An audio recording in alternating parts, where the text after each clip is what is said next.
guys? Justin Woltering here. Let's talk about program design today and why you need to forget programs. Why do you need to set program at all? You go on the internet, there's millions of programs out there. You go in the magazines, there's thousands of so-called gurus who've never even lived this life. They're trying to pitch and schlep some bullshit program on you. So what is the real truth of how we should progress from here? What is the best answer? And you look at most bodybuilders and look at all these strength athletes and how do they divide their programs. Most bodybuilders are doing a basic old school body part split, chest tries, back bis, legs, repeat.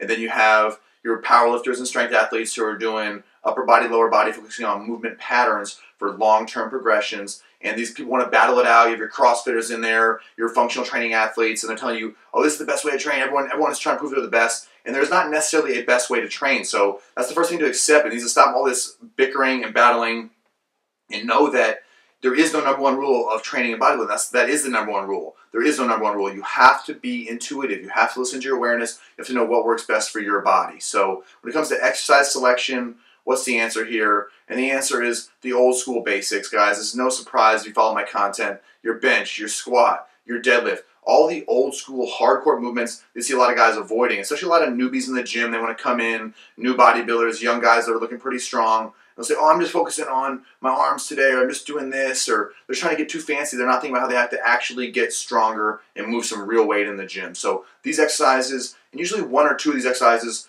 per workout, not going all the way to failure, just going really hard and working on your regular squat and front squat, your deadlift, your sumo deadlift, your rows, your overhead presses, and just basically moves where you can use good form and heavyweight are the fastest way to gain muscle. So if you're not already a big, strong guy, don't separate strength and size. Until you're at a super advanced level, these are one and the same, and just dial in on your basic progressive movement patterns there.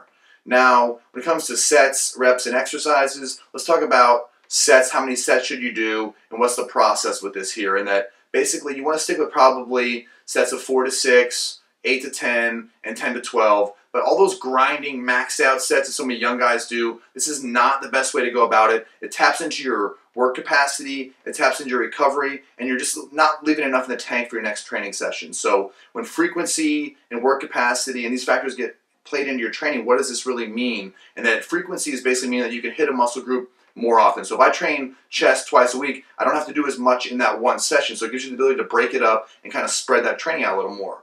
However, what's going to happen with your work capacity is going to allow you to train more often and longer. So when you're in the gym, you're going to be able to do more sets, harder sets, and just slowly progress as you go. So I might add a few extra sets to that first workout, might add a few extra sets to that second pressing workout, and overall I'm getting bigger, stronger, and I'm able to train more often and longer. You have to build this up over time, guys. You can't just blow your load, shock your nervous system, and take yourself out of commission before you even start. So overall, think about long-term progressions, putting these ideas in, basing your training on these principles, and seeing long-term quantifiable growth. If you can't write down your progressions in way of leaner, bigger, stronger, if you can't actually quantify these in a training log, there's something wrong with your training, whether it's your sleep, or your diet, or your actual workouts. You have to know what this weakest link is, improve it, and make long-term progression. So if you want more no-nonsense, straight-up bodybuilding and powerlifting advice, check the link below, and I'll see you there.